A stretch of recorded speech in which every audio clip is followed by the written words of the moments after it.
Ողջույն սիրելի մարդիկ, ես Կարինեն եմ։ Օրագիր նյուզի հարթակում զրուցում ենք զարմանալի մարդկանց հետ։ Թեման գիտությունն է, զրույցի այսօրվա նյութը ժամանակը։ Մեր հյուրն է Երևանի Պետական համալսարանի տեսական եւ մաթեմատիկական ֆիզիկայի ամբիոնի վարիչ, դոկտոր պրոֆեսոր Արամ Սահարյանը։ Բարև ձեզ։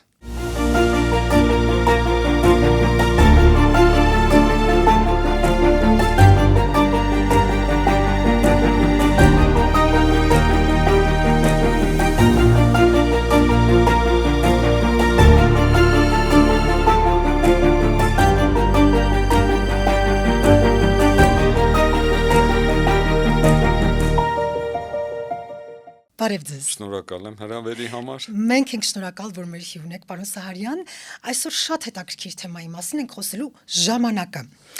Հետաքրքիր է, որ մարդկությունն իր կյանքը կապել է ժամանակի հետ, մինչ մենք զրուցում ենք, ժամանակը ընթանում է, ինչ որ մեկի մոտ ժամանակը կանգ է առել, մեկի համար ժամանակը թրջում է,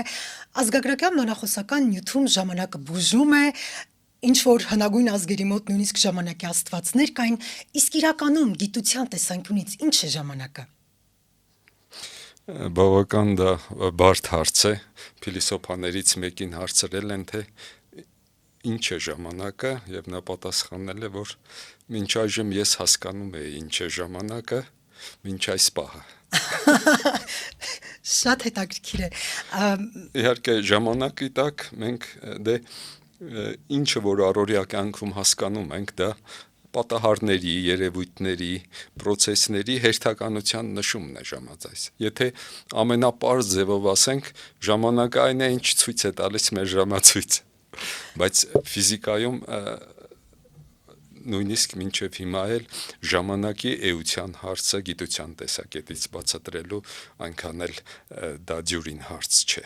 Օրինակ ասենք, նույնը դուք խոսեցիք, որ որոշ մարդկանց համար ժամանակը արագ է ընթանում, նույն մարդու համար նայած ինչ պահում եք գտնվում, ժամանակը շատ դանդաղ է գնում, շատ արագ է, դա հոգեբանական ժամանակն է, անձնական, որ մեզ թվում է, բայց կա, ասենք, ռեալ ժամանակ, որ մենք փորձում ենք ֆիզիկական պրոցեսների միջոցով չափել, ասենք ինչը որ ժամացույցն է չափում, դա մի հատ պրոցես է, որ հերթականությամբ գնում է, ուղղակի դա հերթականությունն է ֆիքսում, այդ պրոցեսների հերթականությունը։ Հիմա հարցը հետևյալն է, ինչը որ ասենք այդ ժամացույցը ֆիքսում է, արդյոք դա բոլորը նույն ձևի են ընկալում, արդեն ռեալ, ոչ թե հոգեբանական տեսակետից, այլ ֆիզիկական պրոցեսների։ Եթե պատմականորեն սկսենք, առաջինը դա գիտական լեզվով ձևակերպված դա նյուտոնյան պատկերացումն էր։ Պատկերացնենք, ասենք մենք միլիոն հատ ժամացույց ենք արտադրում,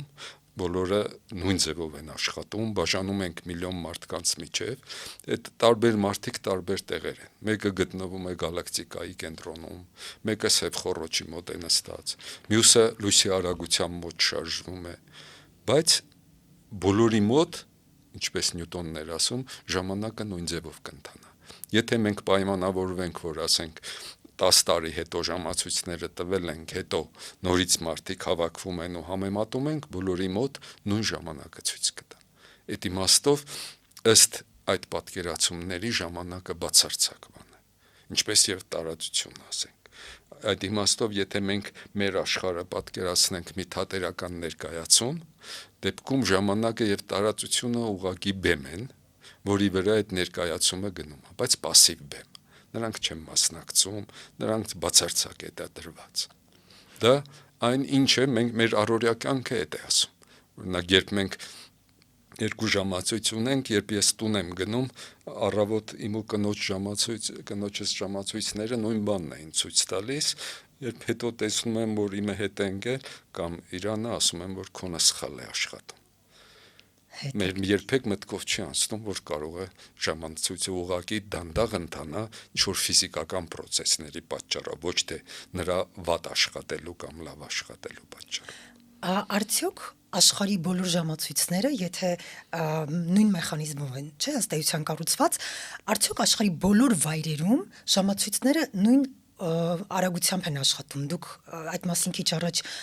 հետաքրքիր Դա բան եք փաստորեն այն պատկերացումներ, մենք ֆիզիկոսներս ասում ենք ինչ նյուտոնյան մեխանիկան է ասում, բայց անցյալ դարի սկզբին պարզվեց, որ բնության օրենքները այլ են։ Այո։ Ժամանակի ընթացքը, process-ների ընթացքը կախված է նրանից, թե ով է դրա մասին խոսում։ Կամ մենք ֆիզիկական տերմինաբանությամբ ասում ենք կախված է հաշվարկման համակարգից։ Օրինակ, ասենք ենթադրենք մենք ունենք մի արբանյակ, որը մեծ արագությամբ շարժվում է։ Եվ մեր ժամացույցները մենք սինխրոնիզացնում ենք նույն ձև ու նույն ժամացույցներն են։ Երկուսն էլ վերցնենք աշխարհի ամենաթանկ երկու ժամացույցն էլ, որ չկասկածենք, որ նրանք վատ են աշխատում։ Ու ես գնամ ճանապարհ կամ ավելի լավ է դուք գնաք, որ դուք երիտասարդ մնաք ավելի։ Այդ մասին ուզում էի հարցնել։ Ուրեմն դուք գնաք իմ ժամացույցով ասենք կանցնի շատ երկար չճանապարհորդեք, ենթադրենք մի տարի, իսկ նայած թե ձեր արագությունը ինչպիսին է, ձեր ժամացույցով կանցնի ենթադրենք 1 ժամ։ Ահա, Ու այդ 1 ժամը ոչ թե ժամացույցի զուտ ընթացքն է, բոլոր բիոլոգիական process-ները, այդ դանդաղում, այսինքն դուք ֆիզիկապես 1 ժամով կծերանաք, ես կծերանամ 1 տարով։ Փաստորեն այդ տեսությունը իսկապես Դա իրական է։ հարաբերականության տեսությունն է, դա մենք ստիպված ենք դա ընդունել։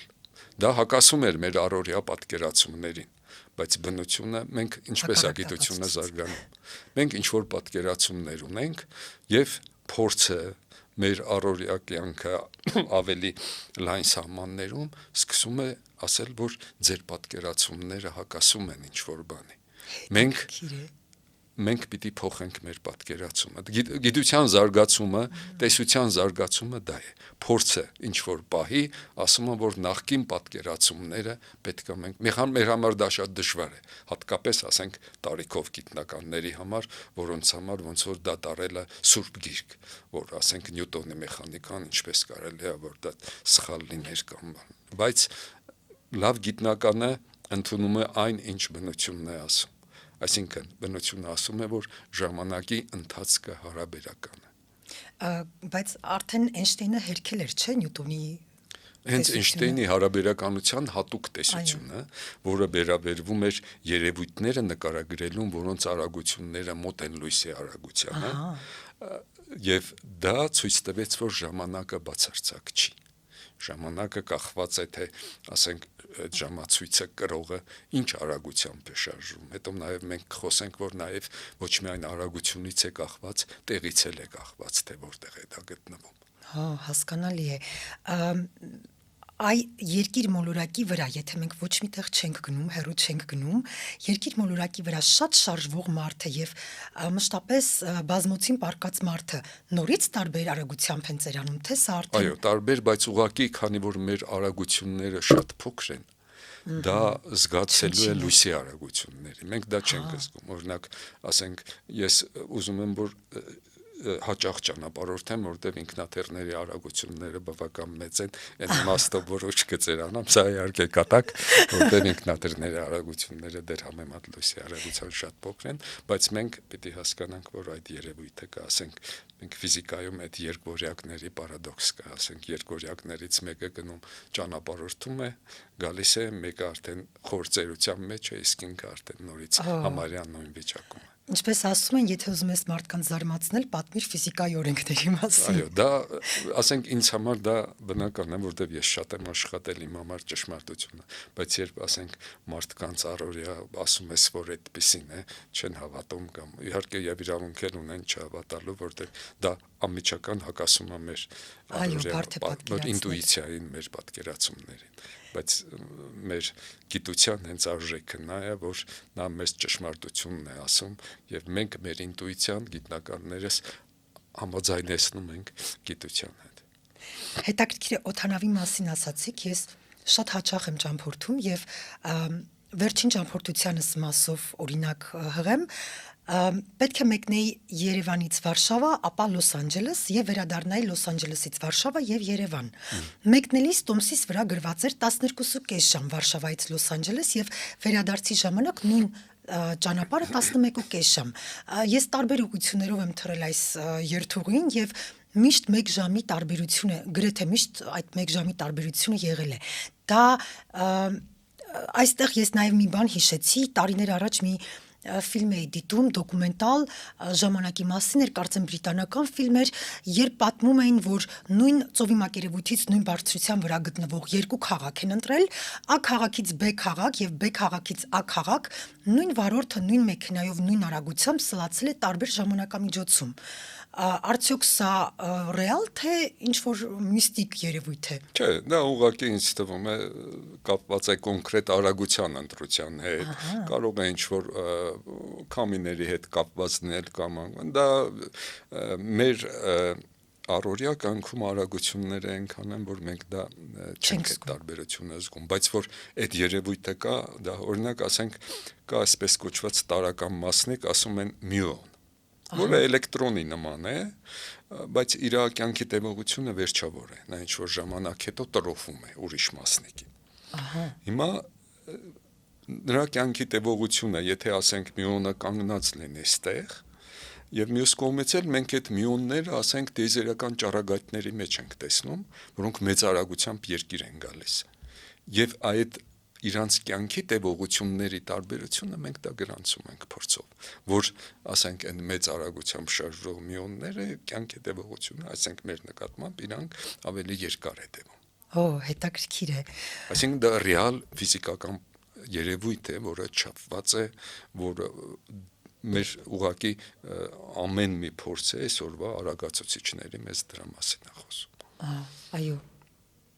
Հետաքրքիր է, ժամանակի ընթացքում փոխվել են մարդկության ամբողջ մարդկության պատմության ընթացքում մարդկանց ընկալումները ժամանակի վերաբերյալ, օրինակ քարի դարի մարդը, բրոնզի դարի մարդը թերևս տարբեր կերպ էին, չէ՞, ժամանակը պատկերացնում, քան մեր օրերի մարդը։ Ուղղակի ասենք այն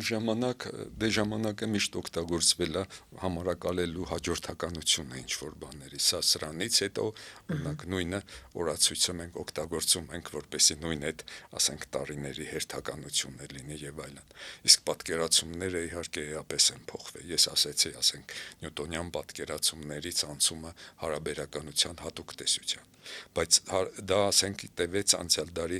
տեղի ունեցավ 2005 թվականի կողմերը, երբ հարաբերականության հատուկ տեսությունը առաջարկվեց, բայց ընդամենը դրանից 10 տարից հետո արդեն նոր ավելի հասկացություններ եկան, որ ժամանակի ընթացքը ոչ միայն կախված է թե ինչ արագությամբ եք շարժում, այլ նաև որտեղ եք գտնվում, որտեղ որ գրավիտացիոն դաշտը ուժեղ է, այնտեղ ժամանակ ավելի դանդաղ է ընթանում։ Այդ մասին էլ էի ուզում հարցնել, դա ծայրահեղ դեպքը, ասենք սև խոռոչն է։ Սև խոռոչը դա, ասենք մենք ունենք աստղեր, ճիշտ է, արեգակը ունենք, արեգակը հիմա ինքը ճառագայթում է, մենք էներգիա ենք ստանում, գրավիտացիոն ուժերը ուզում են սեղմել։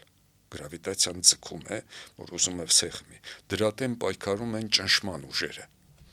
Այնտեղ ջերմամիջուկային ռեակցիաներ են գնում, էներգիա է անջատվում եւ դա հավասարակշռվում է։ Բայց այդ էներգիան անվերջ չի, այդ էներգիան, որ սպառվում է, արդեն գրավիտացիային դիմադրել չի լինում։ Գրավիտացիան ուժերը սեղմում են, աստղը սեղմում են, հիմա ինչ է լինելու աստղի ճակատագիրը։ Պարզվում է, որ ընդհանուր 3 սցենար է հնարավոր։ Ասենք մի հատ ներկայացում ունենք, որի վերջը 3 տարբերակ կարող է լինի։ Դա կախված է թե սկզբնական աստղի զանգվածը ինչպիսին է։ Նա շատ ծանր է, թե միջին է, թե փոքր է։ Եթե ինչ որ սահմանային զանգվածից մեծ է, որը այսօր մոտ գնահատվում է մոտ 3 անգամ արևի զանգվածը։ Այդ ժամանակ գրավիտացիոն ուժերին ոչինչ էլ դիմակայել չի կարող եւ այնքան է սեղմվում նյութը, որ մի հորիզոնի տակ է անցնում, այդ մակերևույթը հորիզոն են ասում, որի ներսից էլ այլևս մենք ոչ մի տեղեկություն չենք կարողանում ստանալ։ Պատկերացրեք 3 արևի զանգվածի նյութը սեղմվեց այդ հորիզոնի մեջ եւ մեր համար դա կորավ։ Ընդ որում արևի համար օրինակ այդ չափը մոտ 3 կիլոմետր է։ Ուրեմն խցկեք այդ ահռելի զանգվածը 3 դա ասում են սև խոռոչ։ Եվ այդ մակերևույթը, որից տակից էլ ոչ մի բան մենք չենք տեսնում, հորիզոն ենք ասում։ դե նման են բանին, որ ասենք մենք առօրյա կյանքում հորիզոնի տակ ինչ ենք հասկանում, որ դրանից հետո էլ չի երևում արդեն։ Նույնը ստեղը։ Սա ասում են, ասենք, պատահարների հորիզոն։ Հիմա պատկերացնենք, մեզնից մեկին հաջողվի գնալ մի քիչ մոտենանք սև խոռոչին։ Իհարկե այնտեղ գրավիտացիոն դաշտը շատ ուժեղ է, պետք է զգուշ լինել, բայց հիպոթետիկ ենթադրենք։ Պարզվում է, որ եթե, ասենք, նորից ես էլի իշա ձեզ եմ ուղարկում, բայց վտանգը հասկանալու։ Ուրեմն դուք գնաք ապրեք սև խոռոչի մոտ, անկախ շարժումից կամ ինչից, ես էլ ստեղ ապրեմ։ Չեմ ծերանա, ընդհանրապես։ Ասենք դուք նայած թե ինչ կան եք ապրել, երկրի վրա կարող է հազարավոր տարիներ անցնի, իսկ դուք ծերանաք, ասենք, 1 ամսով։ Նայած թե դուք ինչ կամ մոտ եք սև խոռոչին։ Այսինքն ես ինչի սև խոռոչ ասեցի, որտեվ սև խոռոչը դա այն օբյեկտներն են, որոնց մոտ գրավիտացիոն դաշտը ամենաուժեղն է։ Կան ավել օբյեկտներ, որոնք նեյտրոնային, օրինակ, աստղեր են կոչվում, նրանց մոտ այդ հորիզոնը չկա, բայց միևնույն է նրանց մոտ էլ գրավիտացիոն դաշտը բավական ուժեղ է եւ նորից այդ ժամանակի դանդաղման երևույթը դուք կարող եք զգալ։ Այսինքն մենք տեսանք, որ ժամանակը ինքը կախված է թե, ասենք, այդ ժամացույցը կրողը ինչպես է շարժվում, կախված է նրանից, թե նա որտեղ է գտնվում։ Այդ երկրորդ տարբերակը որպես տեսություն ֆիզիկական, որ այդ երևույթներն է բացատրում, մենք անվանում ենք հարաբերականության ընդհանուր տեսություն։ Հարաբերականության հատուկ տեսությունը գրավիտացիան դաշտերին չէր վերաբերում։ Իսկ ընդհանուր տեսությունը ներառված է նաև գրավիտացիոն դաշտը։ Եվ այդ ամբողջ այսօրվա օրինակ մեր ամբողջ տիեզերքի նկարագրությունը մենք այդ տեսության հիմքի վրա ենք ասում։ Երբ մենք խոսում ենք մեծ պայթուն է ներում, ինչ որ ժամանակը սկսվեց, մեր տիեզերքը ծնվեց։ Ժամանակ հասկացությունը ոնց որ տեղից կա։ Մեկ հարց ենք տալիս, թե մեծ պայթունից առաջ ինչ էր եղել։ Այդ հարցը կոռեկտ չի, որովհետև այն ժամանակ հասկացությունը ինքը չկա։ Մենք խոսում ենք տարածություն, ժամանակ, բայց դրանք հարցը այն է, թե արդյոք դրանք գոյություն ունեն առանց նյութի, առանց մեզ, եթե ոչ մի բան չլինի աշխարհում։ Մենք կարող ենք ժամանակի մասին խոսել կամ տարածության։ Ոչ։ Ամենայն հավանականությամբ ոչ։ Բայց ֆիզիկան նաև ասում է, որ ոչ մի բան չլինել էլ չի կարող։ Գոնե էներգիան Ոչինչ լինել չի կարող։ Ուղղակի դա քվանտային ֆիզիկան է ասում։ Քվանտային ֆիզիկան ասում է, որ եթե մի բան չկա, այն մյուսը անպայման պետք է լինի։ Դա Հայզենբերգն էր դեր այն ժամանակ անորոշությունների առնչություններից ասել։ Այսինքն, երբ մենք հարցը դնում ենք, եթե ոչինչ չկա, ուրեմն ժամանակ ու տարածություն էլ չկա, բայց ոչինչ չկան դա ռեալ չի։ Եվ այդ իմաստով ոնց որ եւ ժամանակը, եւ նյութը, եւ էներգիան ամեն ինչ խառնվում են, դա մի հատ ընդհանուր բան է գալիս, որ խոսել մեկը մյուսից անկախ չկա։ Հետաքրքիր է, ես որևէ կերպ չեմ կարողանում պատկերացնել ոչ տիեզերքի անվերջությունը, ոչ ձեր նշած ոչինչ չկա, բայց ինչ որ բան կա։ Շատ եմ մտածում այդ երևույթների մասին եւ ես հասկանում եմ, որ խիստ երկրային մարդ եմ եւ այդ տիեզերական երևույթները, որոնք ուսումնասիրում եք դուք, ձեր գործընկերները, դրանք ինչ որ բաներ են, որոնք շարքային մարդուն կարծես չեն կպնում, հասանելի չեն։ Դե իմ կարծիքով այս զրույցների նաև նպատակը այն է, որ մենք հարցեր ենք դնում ու շատերը ուղղակի այդ մեջը կա, որ զարմանում են, հետաքրքրվում են, գնանք մի հատ նայենք, այս ինչ է, հետաքրքրվում են։ Ես դրա մեջ եմ տենում այս առավելությունը,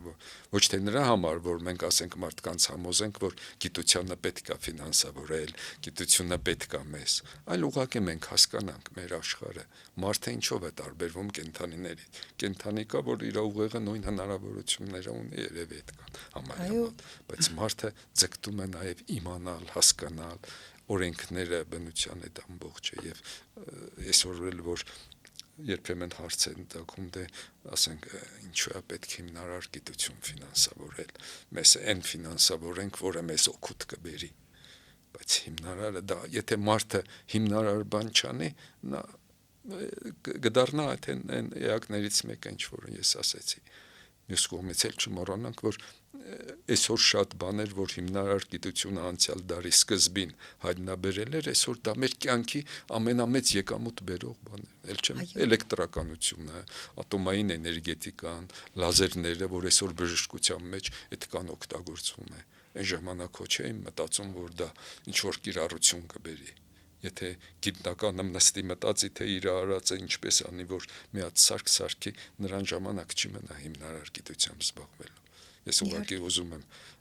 ասեմ, որովհետև դա կարևոր է, այդպիսի խոսակցություններ շատ են հնչում, թե պետք է կիրառականով զբաղվի, որպեսի փող բերի։ Դե եթե այդ տեսանկյունից է դիտարկվում, ապա արվեստն էլ մեծ հաշվով կարող ենք համարել օգուտ չի բերում, բայց միևնույնն է մենք ապրում ենք արվեստով, ոգեշնչվում ենք արվեստով։ Բայց ես կարծում եմ, որ շատ էլ օգուտ է բերում։ Իհարկե։ Եթե մարդու մեջ բարոյականն է բարձրանում ամեն ինչը, դա դրանից մեծ օգուտ, գեղեցկությունը չէ, մենք զգում ենք դա։ Եթե մենք գեղեցիկը տեսնում ենք, ես կարծիքով նաև եթե հոգեբանական ժամանակի տեսակետից խոսենք, նաև մենք ավելի երիտասարդ ենք մնում, եթե գեղեցիկը տեսնում ենք, հիանում ենք, դա էլ հոգեբանական ժամանակի դերսևորում է։ Իմիջիալոց կենդանիների մասին խոսեցիք, շատ եմ ուզում հարցնել, անկեղծ չգիտեմ այդպիսի հետազոտություն կա թե ոչ, արդյոք կենդանիների դեպքում չափել են ժամանակի զգացողությունը, թե ոչ, եւ մարդն ու կենդանին նույն կերպ են ընկալում ու զգում ժամանակը, թե այդ մասին հայտնի չէ։ Ես կոնկրետ ասենք հետազոտությունների մասին տեղյակ չեմ, բայց իմ կարծիքով ասենք նույն ձևով կենդանիների այդ իմաստով, եթե մենք առօրյա բանը տեսակետից խոսենք, նույն ձևով այն ինչ որ բաներ ասենք, նույն այդ կենդանիները իրանց ռեժիմը ունեն, այսքան ժամանակ հետո հասկանում են, որ ասենք մայրը հասկանում է, որ ձակին պետքա կերակրի բան։ Նույն այդ բաները այդ ինչը որ որտեվ այն տեսակները, որոնց մոտ դա չի ձևավորվում, նրանք ուղղակի չեն գոյատևում։ Այսինքն մեր կյանքի, որ մենք հասել ենք ստեղ, նաև այդ մեր ժամանակի զգացողությունն է մեր մոտ, մեր ներքին ժամանակն է ձևավորվել դրանով։ Կարող ենք համարել, որ ժամանակի զգացողությունը կանոնավորություն է բերում կենսակերպում։ Այո, ժամանակը մեր մոտ դա փաստորեն պատահարների հաջորդականության, հիմա հարցը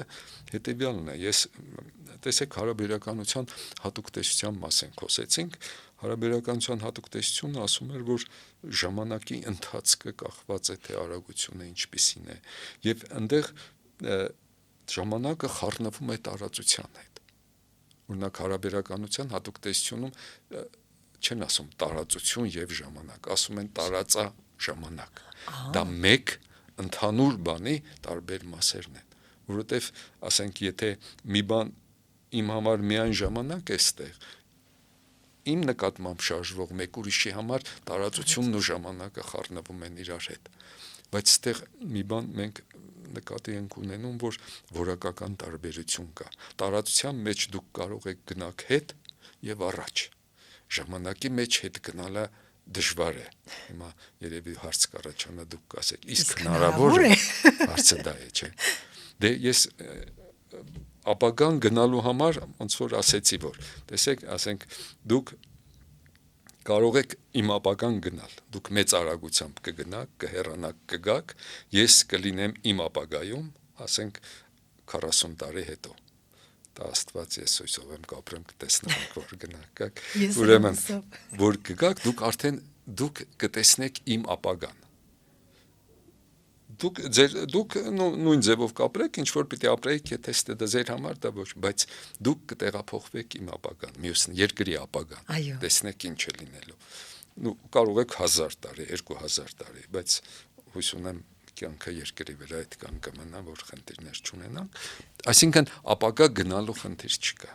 Այսօրվա բաներով դա խնդիրն է, որ մենք կարողանանք արբանյակ կառուցել, որ լույսի արագության մոտ արագությամբ շարժվի։ Հարցերն է, իսկ անցյալ գնալ հնարավոր է։ Ինչու ժամանակը միշտ մի ուղղությամբ է գնում։ Ասում են ժամանակի սլակ։ Այո։ Ինչու է դա կա, որտեղից կա։ Եվ պարադոքսալ այն է, որ երբ մենք միկրոֆիզիկայի օրենքներն ենք նայում, նրանք համաչափ են ժամանակը շրջելու նկատմամբ։ Այսինքն ֆիզիկան չի արգելում, որտեղ այդ միկրո օրենքները, հիմնարար օրենքները, ասենք այսօր դա ոնց որ ասեցի, Էյնշտեյնի տեսությունն է, դա ստանդարտ մոդել են ասում տարրական մասնիկների տեսությունը, այդ մոդելտեսությունները իրանք սիմետրիկ են ժամանակը շրջելու նկատմամբ։ Բայց ինչու մեր կյանքում այդ ժամանակը մի ուղղությամբ է մենակ գնում։ Դա հիմնարար հարց է, որ այսօր ասենք գիտությունը փորձում է դա բացատրել։ Ու դա հիմնական իդեան դրա բանի այն է, որ մեր համակարգերը շատ մեծ են։ Մենք շատ մեծ ազատության արժ պատկերացրեք, ասենք 1 խորանարդ սանտիմետրում կա, ասենք 1 ու մի 20-ած 0 այդքան գրենք ու ավելի այդքան հատ մասնիկ կա։ Ահռելի թվով 1 խորանարդ սանտիմետր օդում այդքան մաս։ Դրանք մենք ասում ենք մակրո համակարգեր։ Արզվում է, որ այդ քանակի փոփոխությունը բերում է վարակական փոփոխությունների։ Օրինակ ասենք եկեք մի հատ փորձ անենք, ասենք 1 անոթ վերցնենք եւ մի հատ մոլեկուլ վերցնենք։ Հիմա ասում ենք ինչ հավանականությամբ այդ մոլեկուլը կգտնվի մեր անոթի աջ կեսում։ Ասում ենք 1/2, չէ՞, հավանականությամբ։ Այո։ Եվ 1/2 հավանականությամբ նա կգտնվի այս մի կեսում, որտեվ մեր սիմետրիկ է դա։ Հիմա մի հատ էլ մասնիկ ավելացնենք։ Ինչ հավանականությամբ 2 մասնիկը կգտնվեն այս կեսում, բարձում է, որ դա հավանականությունը արդեն 1/2 չի, ավելի փոքր է։ Հիմա պատկերացրեք, ես 1000 մասնիկ եմ գցում, ինչի է հավասար հավանականությունը, որ դրանք այս մի կեսում կհավաքվեն։ Դա շատ փոքր թիվ է։ Այսինքն ինչ է ստացվում։ Պատկերացրեք, ստեղ մենք օդ ունենք, չէ՞։ Այո։ Հիմա դուք կհավատայիք, որ ասեմ, որ հնարավոր է, որ այս սենյակի օդը ինչ որ պահի հավաքվի այս կեսում դատարկություն լինի։ Կասեք չէ, չէ։ Չեմ պատկերացնում։ Հնարավոր չի։ Ու միկրոֆիզիկան ասում է, որ դա հնարավոր է։ Ուղղակի դրա հավանականությունը այնքան փոքր է, որ մենք ուղղակի չենք էլ տեսնում դա։ Այսինքն հավանականությունը, որ մարդը կարող է անցյալ գնալ, այնուամենայնիվ կա, բայց նվազագույն Չէ, մի րոպե, տեսեք, այդ մեծ համակարգերի դեպքում տեսեք որակական բան եղավ։ Ես ուսանողներին, որ վիճակագրական ֆիզիկա եմ դասավանդում,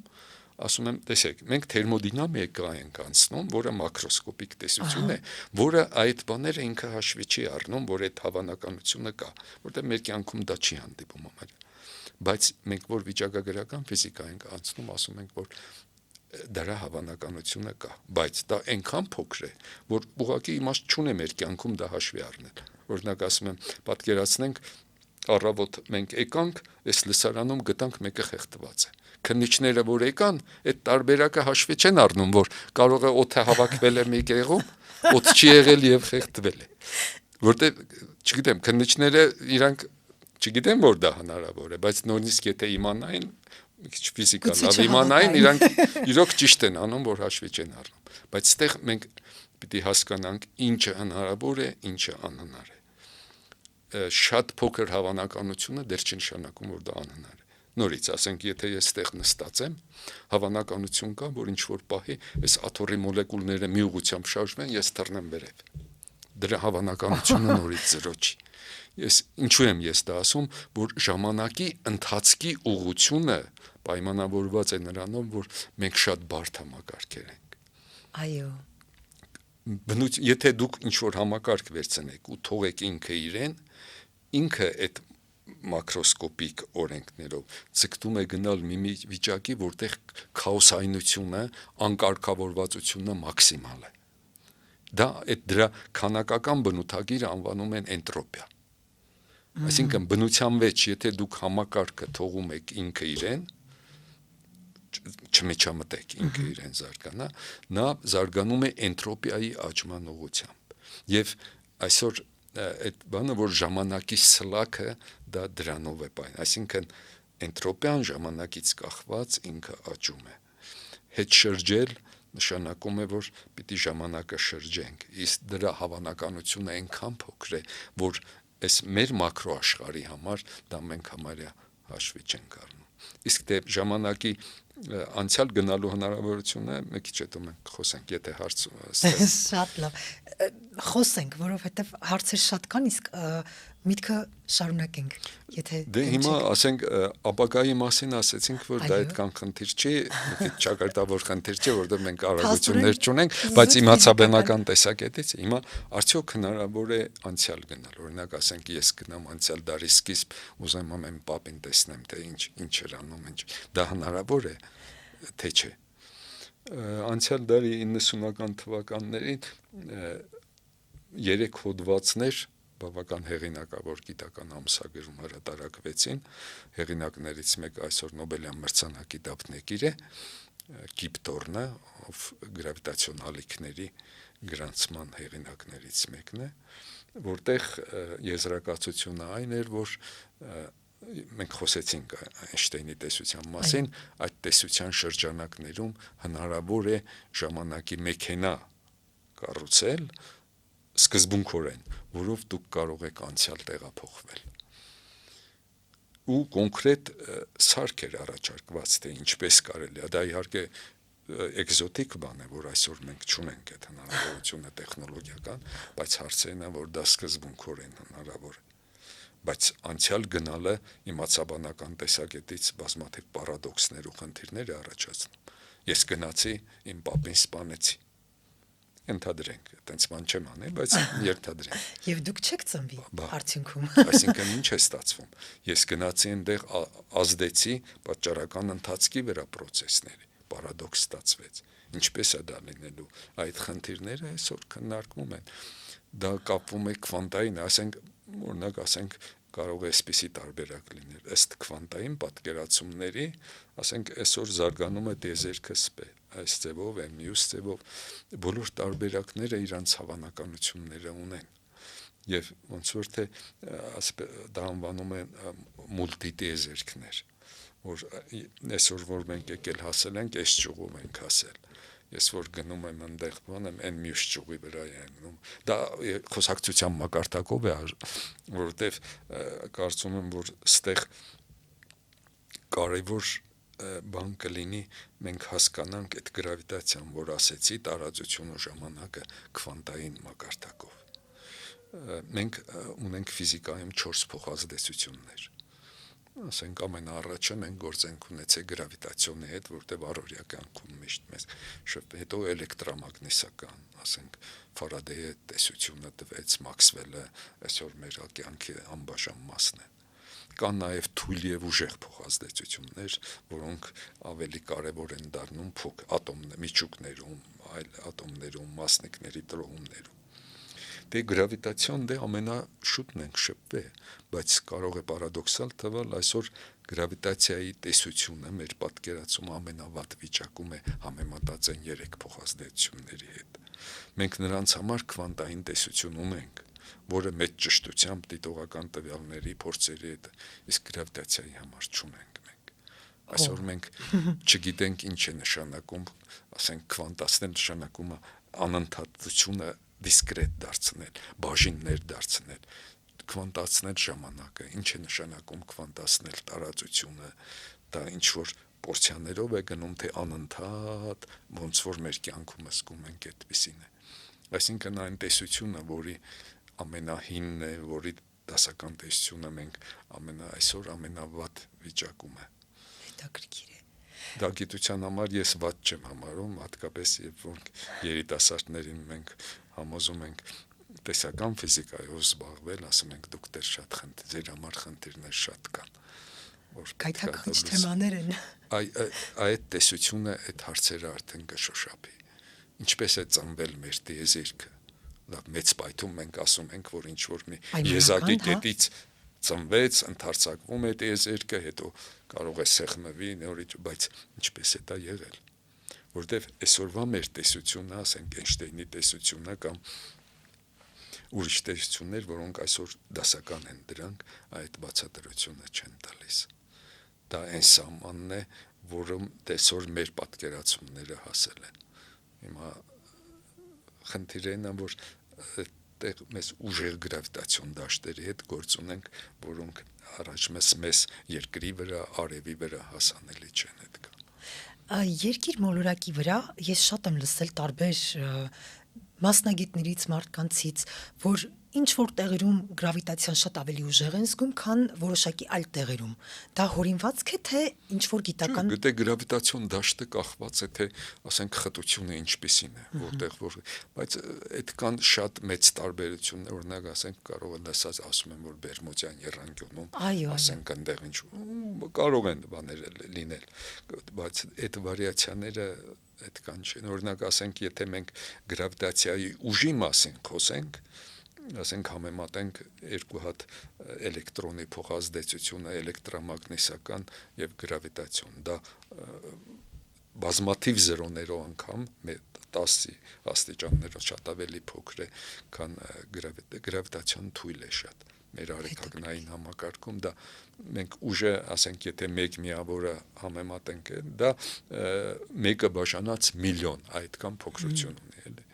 այսինքն մենք թույլ դաշտերի հետ գործ ունենք երևի դա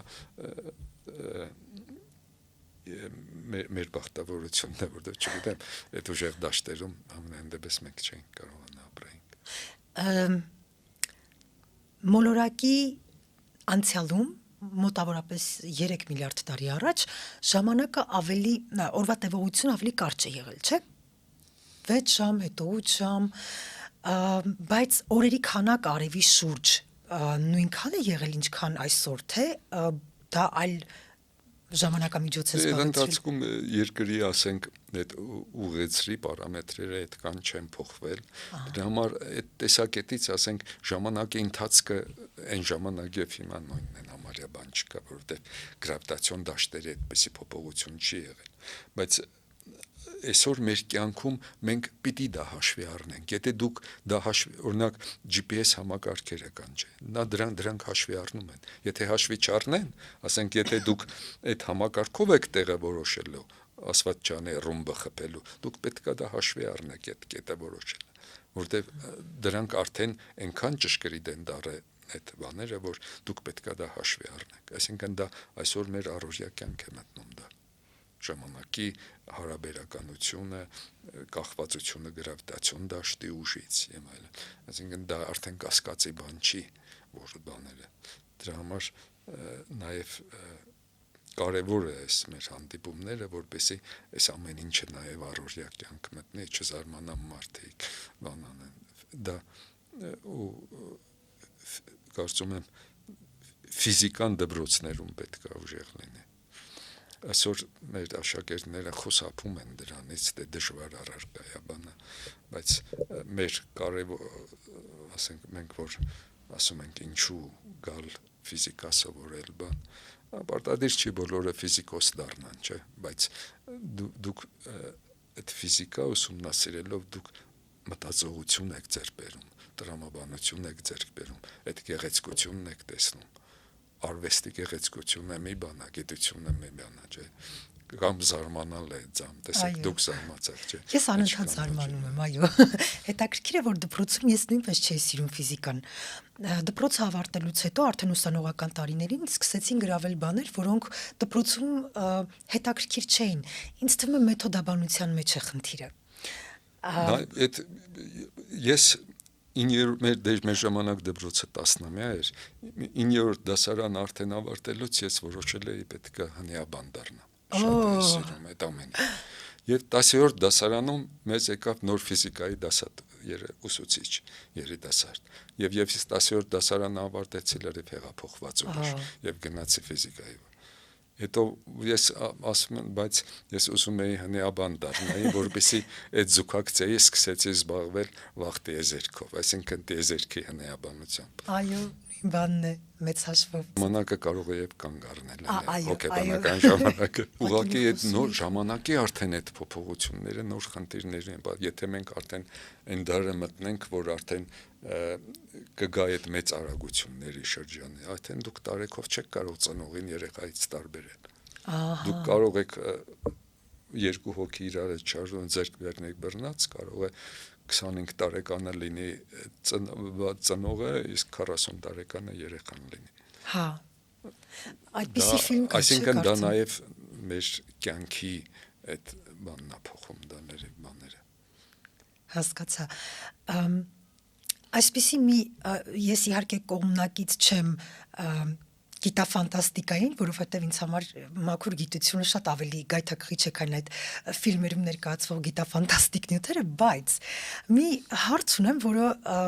իհարկե ես մոտավորապես պատկերացնում թե ինչ կարող եք պատասխանել որպես գիտնական, այնուամենայնիվ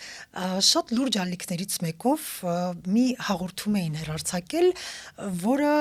ես արդեն հետադարձ ժամանակում դիտեցի, այն մասն էր, որ ծովերի Ատլանտյան օվկիանոսի տարածքում կարծես թե գտել են մի երեխայի փրկողակի մեջ, որի վրա գրված է Տիտանիկ եւ երեխան 11 ամսական է եւ պնդում էին, որ այդ երեխան ոչ մի օր չի մեծացել։ Եվ ասում էին ժամանակի դարպասների այդ երևույթի հետ է կապված։ Արդյոք քանի որ մենք խոսում ենք այն մասին, որ մարդը կարող է գնալ հեռուներ եւ խոռոչներին հասնել, վերադառնալ, բայց այս դեպքում օվկիանոսում լողացող երեխան բոլորովին էլ հեռու չէր երկիր մոլորակից եւ որքանով է հնարավոր, որ մարդը 100 տարի ապրի եւ ոչ մի օր չմեծանա։ Նախ ասենք ես հարցականի գրակ դնեի երեխան գուցե գտել եմ, բայց որ այդքան բաները եւ ասեցի, որ մեզ անընդհատ ինչ է համոզում գիտությունը, որ որոշ բաներ մենք այսօր մտածում ենք անհնար է, գիտությունը ասում է, որ այնուամենայնիվ դա հնարավոր է։ Մեկ ավելի նույնիսկ դժվար է լինում անհնար բան մտածել, որը գիտությունը։ Հավանականություն ինչ որ, բայց ես դրա հավանականությունը օրինակ շատ ավելի փոքր կգնահատեի, մոտավորապես այնքան ինչ կան, ասենք OTS մեր սենյակի հավաքվերից, դա ես ճիշտ չէ։ Մենք պիտի հիմա մեկ քիչ զգուշ լինենք, որովհետև այս համացանցի հասանելիությունը այնքան սպեկուլյացիաներ է բաներ տալիս եւ այսօր դժվար է այդ ինֆորմացիոն հոսքի տակ մարդկանց կողմնորոշվել, ովքեր ասենք այդ բաները չէ։ Այո։ Դեր հələ իմացաբանական տեսակետից ոչինչ, բայց շատերը դա որպես գործողության հիմք են ընդունում։ Այո, դա արդեն գիտական փաստ են ընդունում։ Արդեն դա քանթիվներ։ Այո, դա վտանգավոր է եւ հետաքրքիր է, որ ինչպես դուք նշեցիք, գիտությունը հիմնարար գիտությունը կարևոր է եւ դա ըստ էության ապագային ուղված մեր այսօրվա հիմքն է եւ եթե որքան լավ գիտենք մենք անցյալը, իսկ գիտությունը հիմնված է անցյալի վրա, ճիշտ եմ, չէ, այնքան ավելի պատրաստ կլինենք ապագային։ Որտեւ ես գիտնականի մեր հիմնարար գիտությամբ զբաղ գիտնականի նպատակը ինչին մի բան մտածեմ փող բերի, նպատակը հասկանալ ինչպես են երևույթները ընթացքում, իսկ այդ փող բերելը արդեն մի հասարակ հայտնագործություն այսօր այնքան գումար է բերել այն ժամանակվա հայտնագործություն, որ մարդկությունը ամբողջ գիտությանը, ամբողջ պատմության ընթացքում ինչքան գումար է տվել, դրանից ավելի շատ գումար է բերել։ Մենք դա պետք է հասկանանք վերջին հաշվով, որ դա եւ առանց հիմնարար գիտության կիրառական գիտություն չի։ Իհարկե, ես միշտ օրինակ եմ բերում, որ ամերիկյան մշակույթը վառ ապացույցն է այն բանի, որ ցանկացած նյութից կարելի է փող աշխատել եւ իրենք կարողանում են աշխատեցնել այդ գիտելիքները։ Օրինակ, ես ինձ մոտ նշել եմ, որ ձեզ հարցնեմ, Գրիֆիթի աստղադիտարանը, որը գտնվում է Լոս Անջելեսում, այնքան հետաքրքիր է, այնտեղ տարբեր մոլորակների մասին տեղեկություններից բացի կան կշեռքներ, դու կանգնում ես կշեռքի վրա եւ տեսնում ես, թե որքան կկշռեր, եթե գտնվեիր այդ մոլորակի վրա։ Եվ մարդիկ հարյուրներով ու հազարներով գնում են աստղադիտարան, որպեսզի կանգնեն տարբեր կշեռքների վրա եւ հասկանան լուսնի վրա քանի կիլոգրամ կլինեն, Նեպտունի վրա որքան կկշռեն։ Օրինակ ես լուսնի վրա 13 թե 12.5 կիլոգրամ կկշռեի։ Օրինակ կա այդպիսի հաշվարկ, թե տարբեր մոլորակներում ժամանակը, որը երկիր մոլորակի բնակիչը զգում է այստեղ ապրելով, ինչ արագությամբ է ընթանում, չէ՞ որ մի մոլորակը շատ ավելի արագ է պտտվում իր առանցքի եւ արևի շուրջ, մի ուրիշ մոլորակ շատ ավելի դանդաղ։ Իհարկե, այդ խնդիր չէ, մեր 4-րդ կուրսի ուսանողները ձեզ կհաշվեն գտան։ Իսկ ես չգիտեմ։ ասենք դուք եթե ասեք ես գնալու եմ այսինչ արագությամբ, Ահա։ այսինչ մոլորակի վրա այսքան ապրեմ կամ հաշվարկը կտածես դուք ինչքան տարբերություն կլինի ձեր տարիքի եւ եթե դուք երկրի վրա լինեիք։ Դա Ահա։ ասենք օրենքները կան, մանավանդ հիմա փառքաստու եւ հաշվողական հնարավորությունները բավական լայն են, ուղղակի դուք կարող եք այդ տվյալները դնել եւ ամեն ինչ հաշվարկը կանի։ Եվ պարզ կլինի, թե մենք ինչքան կապրեինք օրինակ Մարսի վրա։ Եվ մենք ու որպես մարդ պետք է հպարտանանք դրանով, ասենք, մարդը որ դիեզերքի հետ համեմատում եք ինչ է, ավազի հատիկել չի, Այո։ բայց մարդը այսօր այդ ամբողջ դիեզերքը տեսնում է, հայտնագործություններ է անում, գրավիտացիոն ալիքներ գրանցեցին, որոնք եսի ինչքան հեռավորություններից գալիս էին ու մարդը նաև ինքը ասավ, որ դա պետք է լինի, մի բան, որ կանխագուշակելուց 100 տարի հետո գրանցվեց այդ բանը, որտեղ շատ թույլ են դրանք, բայց այսինքն մենք իրոք պիտի հպարտանանք, որ մենք այդպիսի բան ենք ասել, եւ ամենամեծ ողբերգությունը կլինի մենք այդքան խելք ունենալով, մենք այդքան խելք չունենանք, որ մեզ չոչնչացնենք։ Պրոբլեմը դա է։ Այսօր մենք հատկապես շատ վտանգավոր իրավիճակում ենք արհեստական բանականության տեսակետից։ Մենք արդեն մեր առօրյա կյանքը մտնում։ Ես խոսում եմ իր հետ։ Պրոբլեմն է նաև մեր արդեն ուսումնական process-ի վրա է դա հասնում։ Արդեն երբ ուսանողին հանձնարարություն ես տալիս, շատերը արդեն չեն ուզում էլ իրանք մտնեն, այդ խնդիրը տալիս են արհեստական բանականությունը, պատասխանը տալիս է։ Բայց դա նշանակում է, որ մարդը քայլ առ քայլ այդ բնակավարներից դուրս կմտնի։ Այո, եւ սկսում է չմտածել։ Եթե ոչ մի օր մարդն էլ պետք չի լինի, չէ։ Խնդիրը դա է, այսօր դրա համար դա շատ լավ բան է, ցանկացած գիտական առաջընթաց դա եւ իր լավ կողմը ունի եւ վատ կողմը ունի։ Այդ մենք պիտի աշխատենք, որ վատը, նույնը չէ, ասենք ատոմային էներգիան, դուք կարող եք ռումբանել, ոչնչացնել այդ կամ մարդկանց, բայց դուք կարող եք օգտագործել էներգիա ստանալու։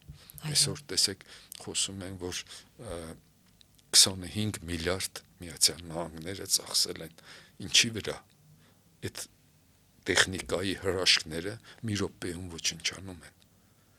Իսկ երբ ասենք պիտի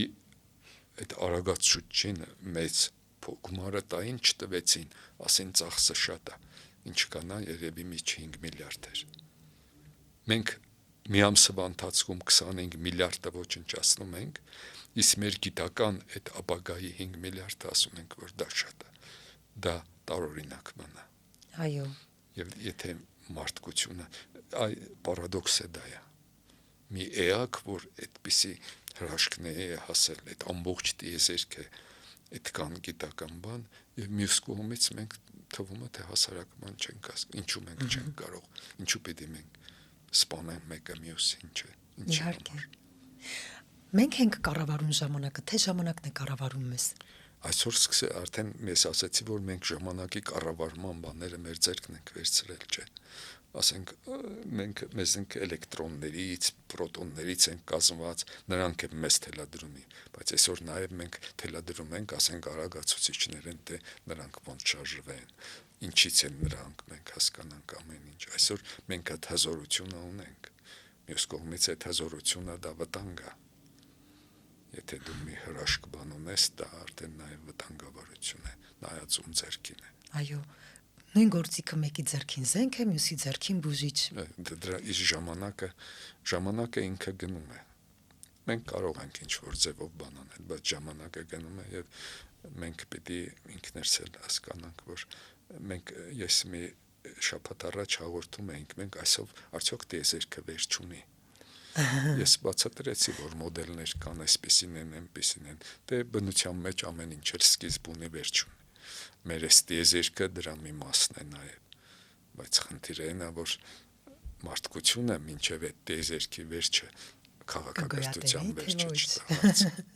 Կամ ասենք, ասում են, ոնց կլինի, արևը կարմիր հսկայա դառնալու եւ շարավիղը հասնելու է մինչև երկրի ուղեծիր, բա մենք ինչ անենք։ Դա Աստված, որ մենք այդ 5 միլիարդ տարի հետո է լինելու։